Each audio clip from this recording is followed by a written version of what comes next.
Goddamn. I'm a little motherfucking nervous for this shit, goddamn it. I don't know why. I got this new doohickey. It makes things so much easier, dude. All I have to do is fucking shove it in my phone, start the goddamn motherfucking recording. I don't gotta fucking finagle nothing. And I may find a way. I know with this, I can definitely, hold on. All right. I can definitely, I'm distracted, very distracted. Let me pop this in, take my wallet out of my back pocket, dude. Fuck. I wasn't, bro, I'm kind of nervous for this thing. I don't know why. I don't know why. I feel like, I feel like, I don't know. I don't know. I usually have the headphones on and shit. I can't hear myself talking. Bro, I made one yesterday. I was loud as fuck. Like, I was screaming. And I was talking so goddamn loud that like you could barely hear me just because I was screaming into the motherfucking microphone. And I was so upset. I wasn't like terribly upset to where I was like, "Wah, wah." No, I wasn't like that, but I was just like bummed out, dude. It sucks. It sucks. There's so many podcasts that we've done that have just been practiced, dude. They don't even get to the final cut because either it stops recording or the mic fucks up or the fucking something just goes wrong and the whole footage is fucked up. Because I was going to post it anyway. I was going to be like, fuck it. I'm going to do it anyway. I mean, it's part of the failure, but nah, you can't. It's a podcast, dude. You can't post when the audio's fucked up completely. The footage, maybe. Like, if the lighting's off, fuck that. It's a fucking podcast. You set it down somewhere, listen to the motherfucker while you're doing other shit. If like kudos to you if you actually sit here and watch this shit, bro. Because most of the time, Chance just recently got me on fucking listening to podcasts, fucking at home. Because I used to only listen to motherfuckers at work. I wasn't listening to that shit at home. I was watching YouTube at home. But now I fucking watch YouTube at work now too. It's kind of dope. It's kind of dope. Motherfuckers leave me alone because a lot of like the podcasts I watch or I watch like other like history videos and shit just at work, man. I just put it up, click the fucking start button, start welding. And when I hear something interesting, like they're talking about something interesting, I'll just glance back and look at the screen. Like, I'm not going to stand there and watch it. Like, that's dumb. But man, I am waiting for this motherfucking week to be over. Like, I have next week off. Probably a lot of podcasts coming out, especially with this thing, dude. I can do it wherever now. I can go do it in the woods. I can do it. Fuck yeah, dude. I should just carry these motherfuckers on me all the time because I could do this shit wherever, dude. I was doing it driving. I wasn't sure if I could, and I wasn't sure if I could do it now. But somehow it just comes out. Like, I don't know how it happens, dude. To be honest, it looks a lot easier than it is. I could say that. You get down and sit down for the fucking, especially when you can see this motherfucking,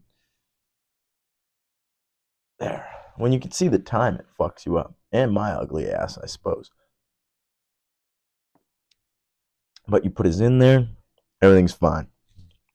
Um, So I was gonna talk.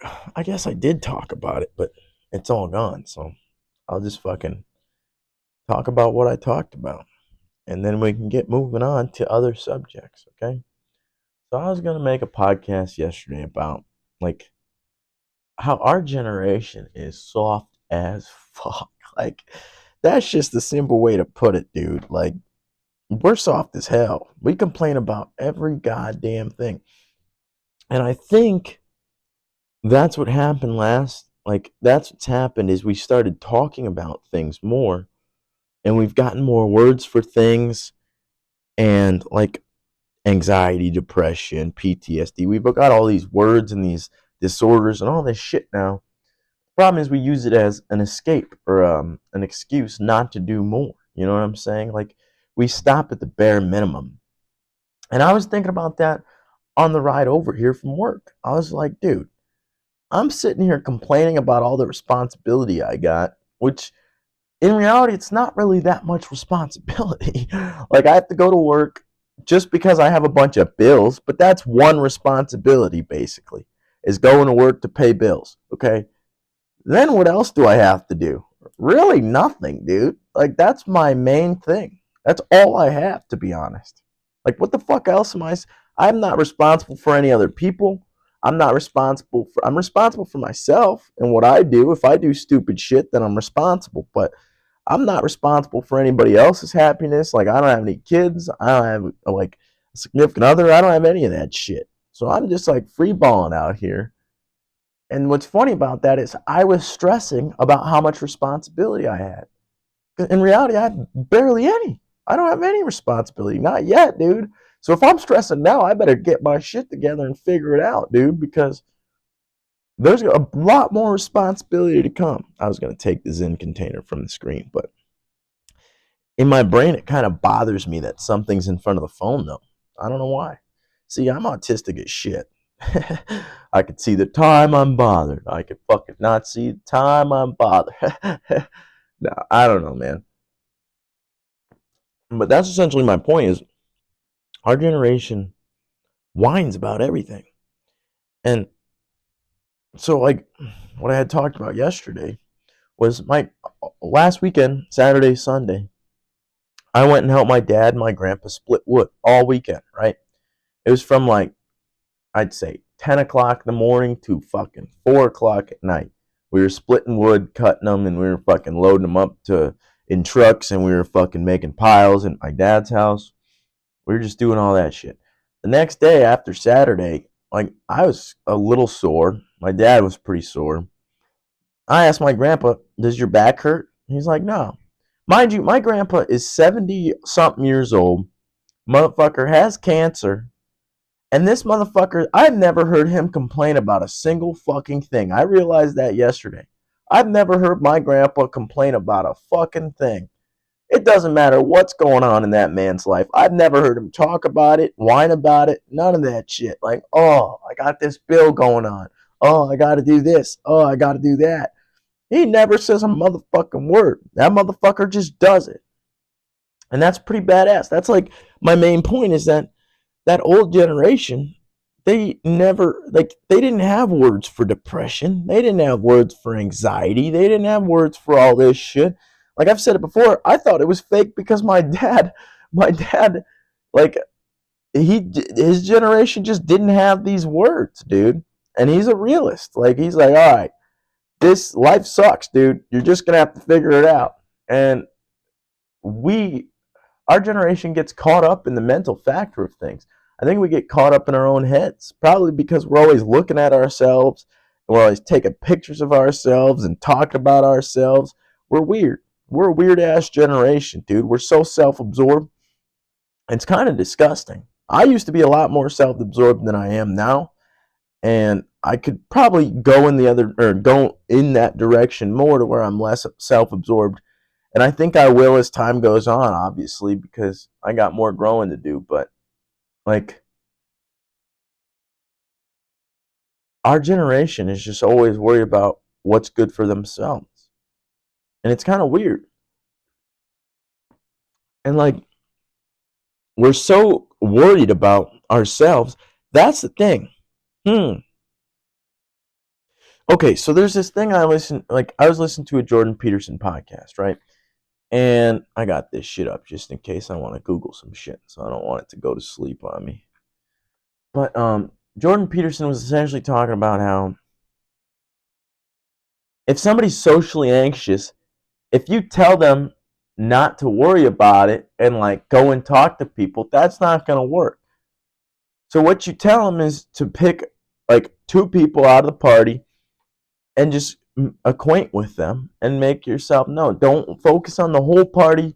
Just focus on two people and go and make them laugh, I think he says. And you're not focused on talking to the people. You're focused on making them laugh. That's essentially my point, is that we're so focused on all these negative things that we're completely oblivious to all the positive. And I used to be in the same boat. Like, I used to be so fucking worried. I was making sure the mic was on. I used to be so fucking worried about everything, like what other people think about me, and like there's so much stupid shit we worry about, dude. There's so much shit that is just unnecessary bullshit that clutters our mind. Like, oh, what am I gonna wear today? Oh, I gotta look like this. Oh, what's he gonna think? Oh no. There's just so much stupid bullshit in our head that we get lost on all the time. Rather than what the positive can be. Like, oh, I know I've done this, I could do this. Like, if it's a situation where you're talking to somebody, say, and you got to go and talk to your boss or something, all right? Think about all the shit you've done before. Like, oh, I've talked to these people before. I know how to have a conversation. Don't think about, oh, I'm about to go talk to my boss. No. Usually I think about what I did. I'm like, what the fuck did I do this time? I talk to my boss a lot just because, well, not necessarily, I suppose. We just, in a factory, it's kind of weird, dude. You go and chalk it up with dude for like 5, 10 minutes, and then you got to go back to your work. That's why I kind of hate it, dude. That's why I'd rather just focus on my job and not even talk to anybody, because I want to sit down, like with my lead, dude. If I'm talking to this guy, I want to sit down and talk to this motherfucker. Like, let's talk about everything. Like, how the fuck did you grow up? How did you get here, dude? Like, what did you learn? Like, I want to know. I want to know all of it. And you can't get that in 10 minutes. But what you can do is you can crack jokes. That's how you get them. That's how you get people to know you're on their side, is if you can crack a joke and make them laugh. Chance told me that. But it's true. It's fucking true as shit. If you can crack a joke and get somebody to laugh, then you both know, all right, we're on the same team. And for some reason, dude, it's if a joke lands, it works. I was talking to Chance about that actually one day, because I have this feeling that I want to do stand-up comedy. And like, you got, obviously I'm not the mentally healthiest person, but you got to be some kind of insane to want to do that. And I was asking Chance if he'd ever had that feeling to want to do that. And he's like, nah. Because a lot of people, and I realize this, and I think this is the truth, is that I think stand-up comedy is like, it's like sports for the nerds. It's like sports for nerds, dude. Same feeling, because you're killing. You know, like a basketball game or a football game. The way Chance described it to me, and I know people who have played sports will understand this, but I didn't understand it. It's like you're fucking killing. Like your mom's parent, or your parents are there, your friends' parents are there, the fucking other team's parents are there. You got your team rooting for you, dude. It's like you're a motherfucking celebrity. It's kind of nuts. I never even thought about it like that. I never played sports, never had an interest in sports. The sport I know most about is probably UFC, just because Joe Rogan does it. Hopefully I'm not too loud again. Let's fucking lower this shit down, just in case. Just in case, because I get excited and I like to talk loud. And I don't know what the fuck this thing can handle, because this is only the second time using it, but it's really easy. It's really easy. It's fucking awesome, actually. I paid $22 for them. It was only fucking. It's normally like 40. It's only like $40. Only paid fucking $20. Let's go. But they were on sale, I think, for Black Friday or some shit. Why do they go? Actually, Black Friday ain't for another motherfucking week or two. Why the fuck are we fucking worried about Black Friday? Oh shit. That's a danger. Spilling on the mic, dude. These things are pretty sick, dude. Hold up. Just be right back. You guys can actually still hear me. That's pretty badass. I'm gonna grab the other fucking mic box. It comes with this little fuzzy guy on it, but I put the little fucking, comes with this little fuzzy guy. See him? It's a mic muffler, but then it comes with these ones that look like this motherfucker too. So I put these on because it's like a fucking condom or something. I do like the fuzzy guy though. The fuzzy guy is pretty badass, and they got these little power buttons on them. That way you can have them on or off. You can have both on. I could do fucking 2-person podcast now, and you 2 mics, motherfucker. I saw a comment a long time ago that said, "You need another mic," and I was like, "Brother, I'm poor as hell. Give me some time. I will do it. I know. I want this thing to grow too, man. I want it to keep going. I don't know what it's gonna turn into, but I like it. I like doing it. I don't know how I can do it. I don't know why I do it. I don't know, man. It's in my head. It's like I've already started it. I can't stop it now. There's no stopping. Even if I'm fucking dead, like I'm gonna have a podcast to the day I die, probably. Because what the fuck? Why? Why not, dude? It's video documentary, and then maybe they can use AI and fucking auto generate like a different kind of me. By then, AI should be some sophisticated ass shit. What else did I talk about yesterday? Hmm. Let me think. I'm gonna do some push-ups. All right.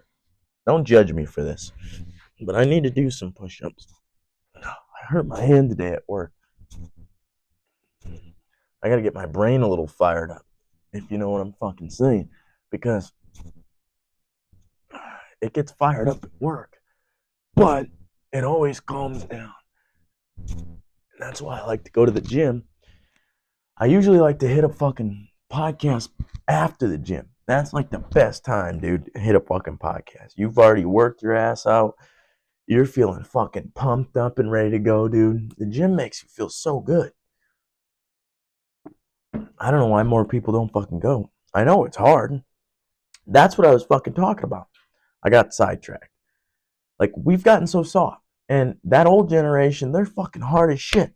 And it's not because it didn't exist. Depression, anxiety, all this shit has existed, but they just fucking dealt with it, dude. They're just like, all right, yeah, this shit fucking sucks. But it's life, so we gotta do it. And that's how the fuck they lived, dude. That's why they were alcoholics and fucking beating everybody, and they were doing all kinds of hard ass shit back then because life fucking sucked.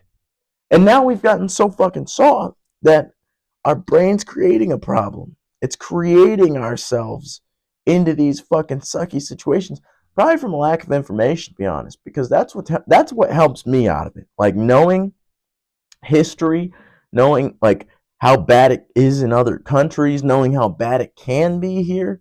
I'm like, okay, yeah, it fucking sucks, but at least I'm not doing this or that. Like, comparison is the thief of joy, but it also can help you. If you're in like a shitty situation, comparing yourself to somebody in a fucking even shittier situation, you're like, all right, at least I'm not that bad. Let's fucking figure out how to get the fuck out of this, dude. Like it's that simple. In my brain, it's that simple, dude. Like if you're in a fucking situation, you need to figure out how to get the fuck out of it. Like if it's in a situation that's pulling you down and it's inhibiting your growth as a human being, then you should fucking get rid of that shit, dude, because you're not succeeding in it. Well, you're succeeding, but you're not succeeding in the best form you could be, if that makes sense. I don't know if that makes sense. Give me a second to think.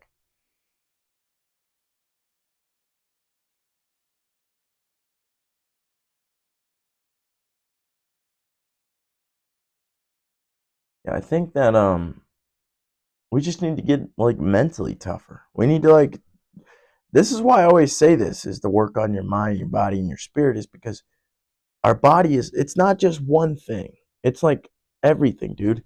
That didn't make sense. Our entire fucking thing is one unit.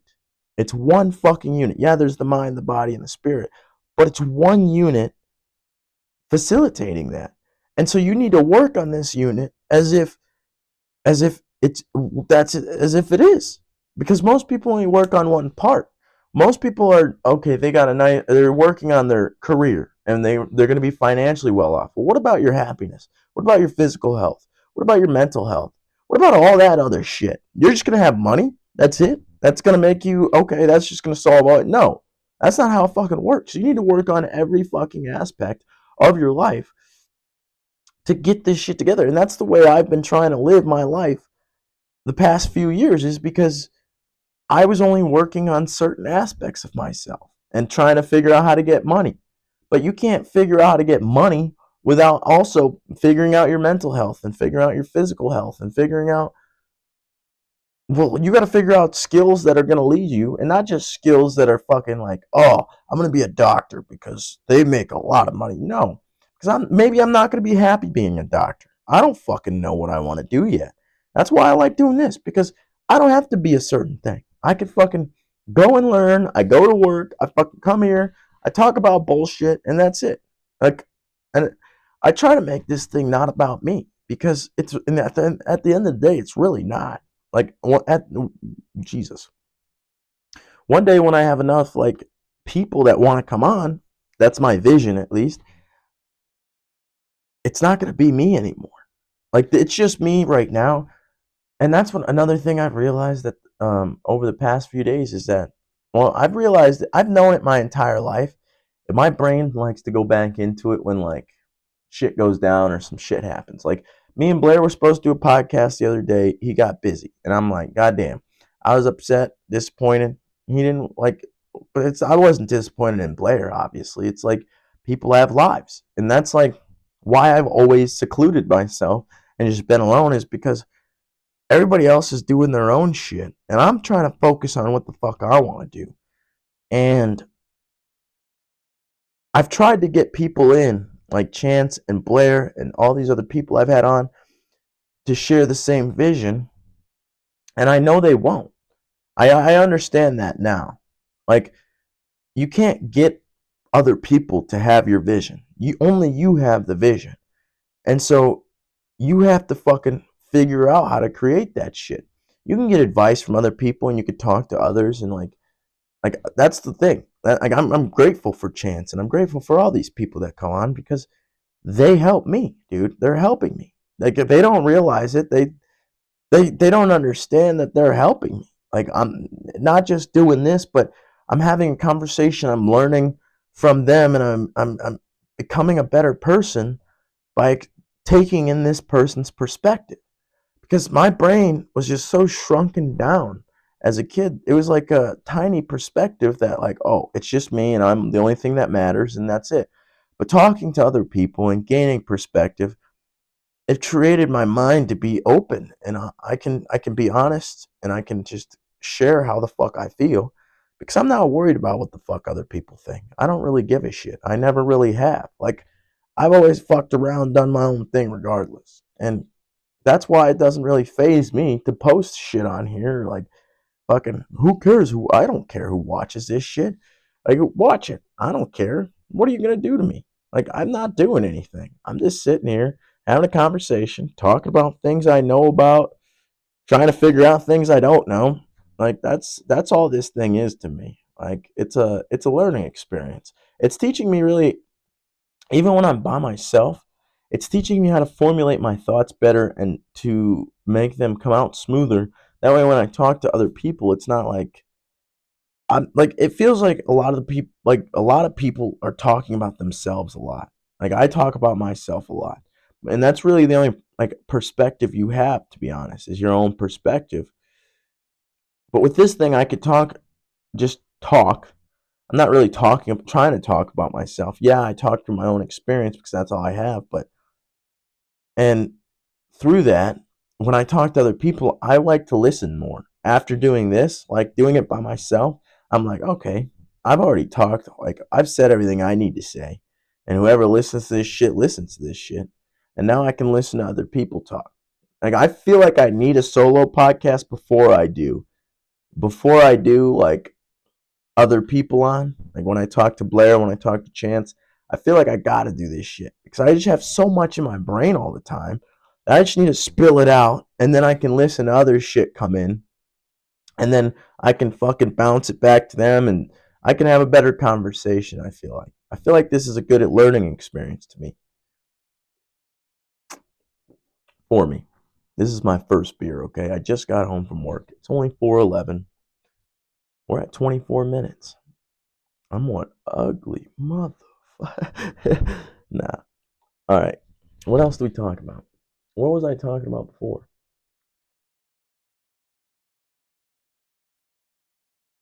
Yeah, you work on the body as a unit just because it is one. And if you treat it like that, and you can't treat life as if you're going through separate events. Like, nothing is separate. Like, I go to work, I do this, I do that, and it's all separate. No, it's all one thing. And I think that's where psychedelics help, is that they tend to lay everything out for you. And they're like, look at this shit as one thing. You're looking at it as parts. Our brain likes to compartmentalize things. And so we start looking at things as parts. It's like, when I was 5, this happened. And when this happened, I was sad. We can't look at life like that. We cannot look at life like that. We have to look at it as one continuous line. It's from fucking birth to death. That's how life is, all right? It's not just one event's happening, this event, this event, this event. Yeah, they're events within their life. That's what they are. They're not points of life, they're points within the life.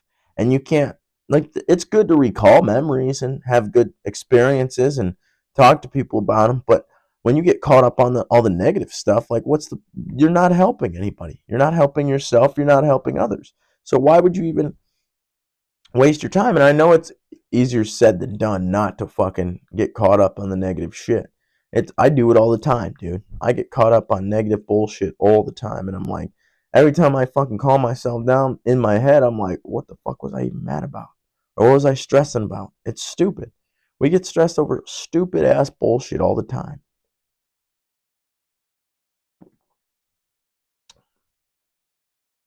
That Jacob fucking Jones guy, look him up on YouTube if you don't know what I'm talking about. That motherfucker is still doing it. He fucking hosted a live stream. I popped in for a little bit, couple minutes. Wasn't that long, but motherfucker's still drinking, still smoking his cigarettes at public parks and on his doorstep, or is on his deck steps and shit. That motherfucker's awesome. I root for motherfuckers, man. I really want to see everybody succeed. That's really why I do this thing. That's why and listen, motherfuckers help me too. While I'm doing this, when I post a lot on Snapchat, a dude told me the other day that I was fucking. He told me a way that I could make my fucking stories better on Snapchat, because he was coming from a viewer's perspective when I was just posting. You know what I'm saying? And so he gave me advice, and I fucking utilized it, and it's better advice, dude. It's good ass advice. And this is what I'm saying. I'm learning from this, and it's really good for me too. Like, this is a beneficial experience to be able to sit here, have a conversation with somebody, or just talk openly to myself. You know what I'm saying? Because not a lot of people do it, but we're always doing it in our heads, and I feel like you got to get it out sometimes. Sometimes my thoughts are just so spastic that it's like, ah, I gotta get this fucker out. It's like a house fire or something. You're like, yeah, ah. I just got to get it out of there. And it's weird. It's weird how it works. You know what I'm saying? Because we can't even prove that it's ours. We can't prove where ideas come from, or like, what is a thought, dude? It's just, and what's really weird about it is it comes in our own fucking voice, dude. Like, our thoughts are in our voice. When you think in your head, it's in the voice that you're talking with. But how the fuck does any of that work? How does that work, dude? Now I'm sitting here trying to think about it. I can't. It doesn't make sense to me that, like, where are these thoughts coming from? They're just electrical impulses? That doesn't make any sense. To me, the electrical impulses are probably just to keep the biological aspect functioning. That's what I would fucking think. And then there's some kind of energy that's within our being that's fucking pumping us like, woo, woo. We're a puppet, dude. I don't know why I did that. Do the Trump dance. How do you do it?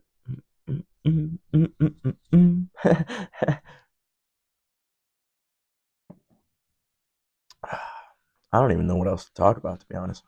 I talked it all out yesterday, dude. I was driving.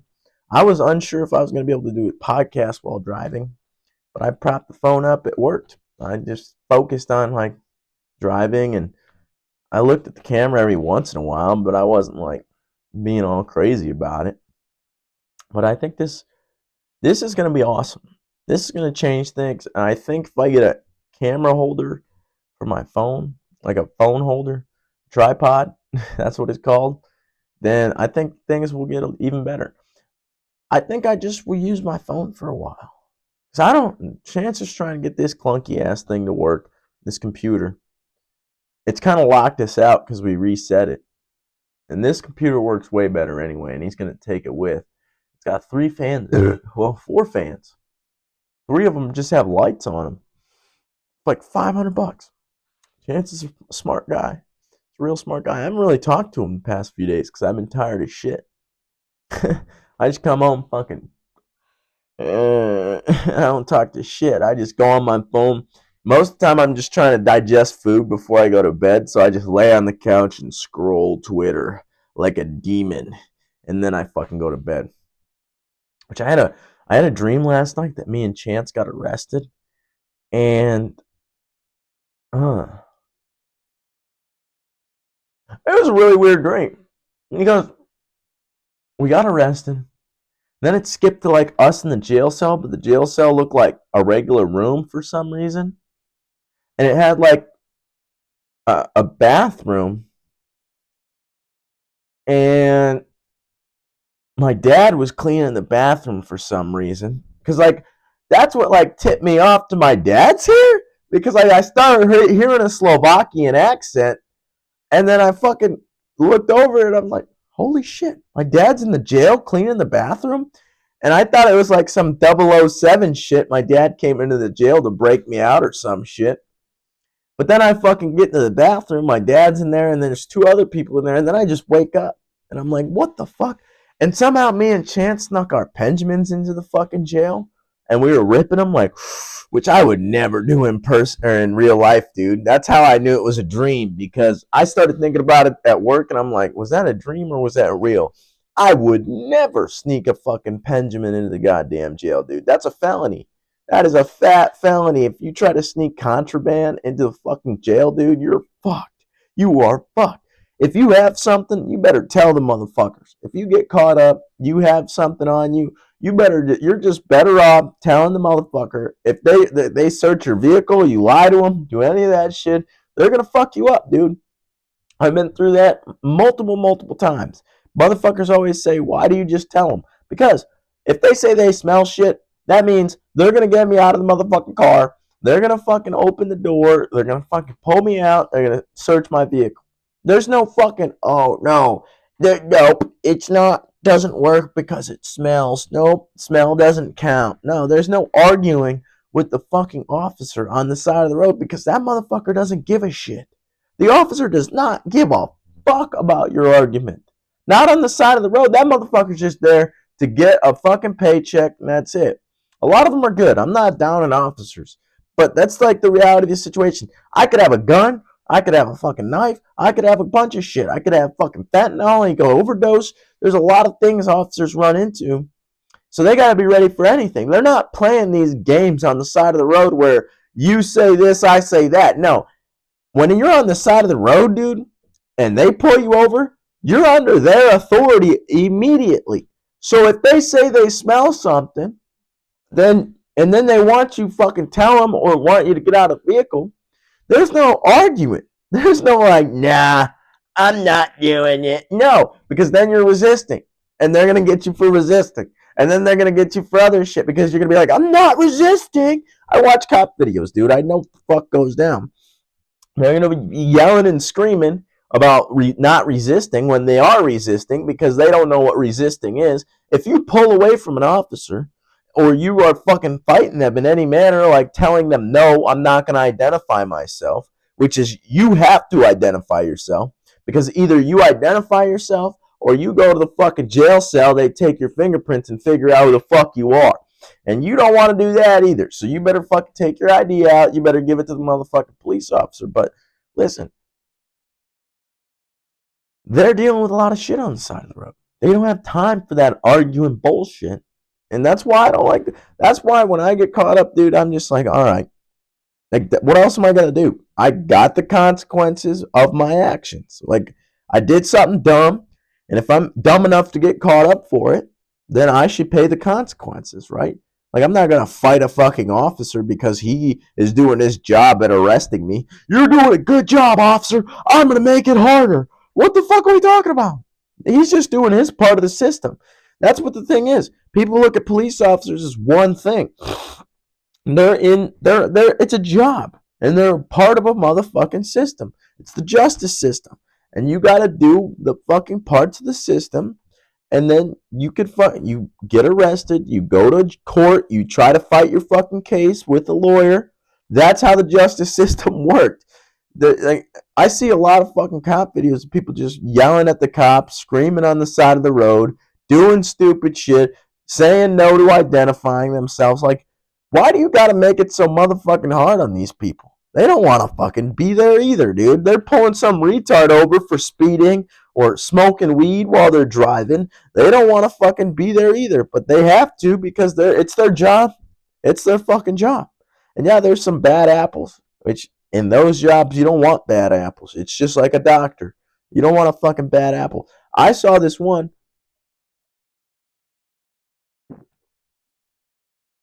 I'm about to look this up real quick. I saw this one fake doctor, dude. He was doing throat surgeries. Fake doctor doing esophagus transplant, and he said he had this special way of doing it. It's bad surgeon, bad surgeon on Netflix. Watch that shit. See if we can find. There we go. I'm gonna read you this article. Fuck you, advertisements. Get out of here.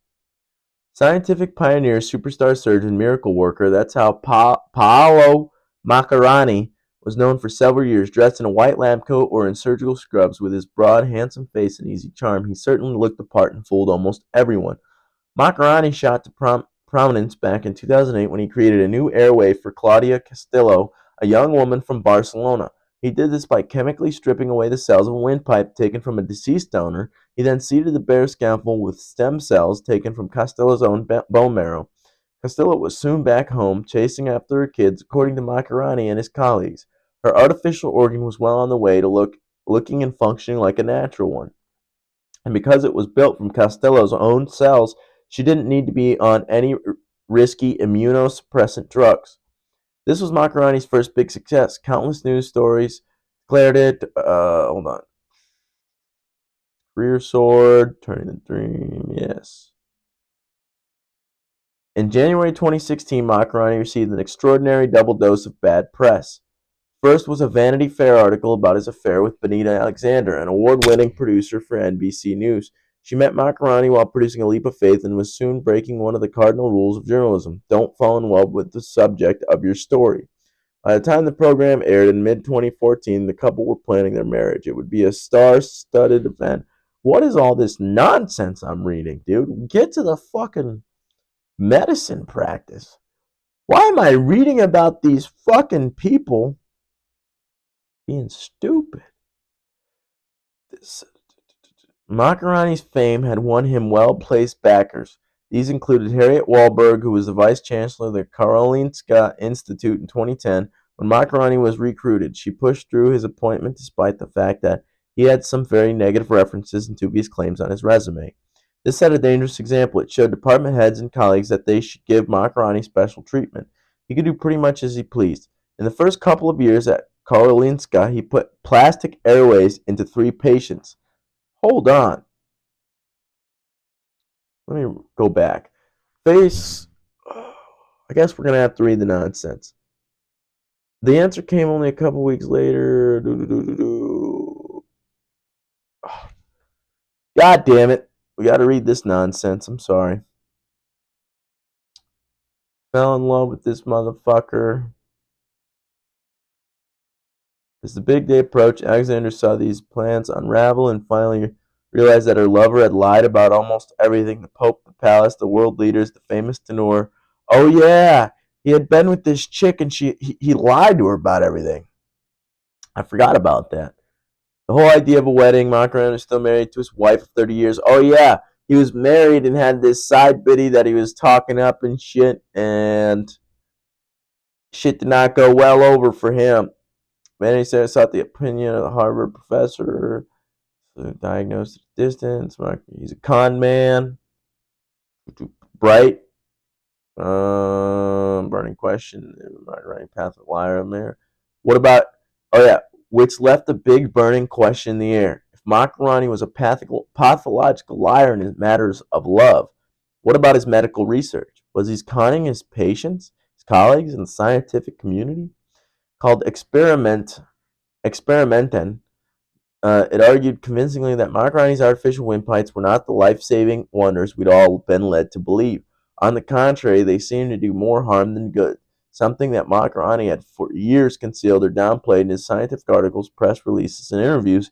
Faced with this public relations disaster, the Karolinska Institute immediately promised to investigate the allegations, but then within days, suddenly announced that Macaroni's contract would not be extended.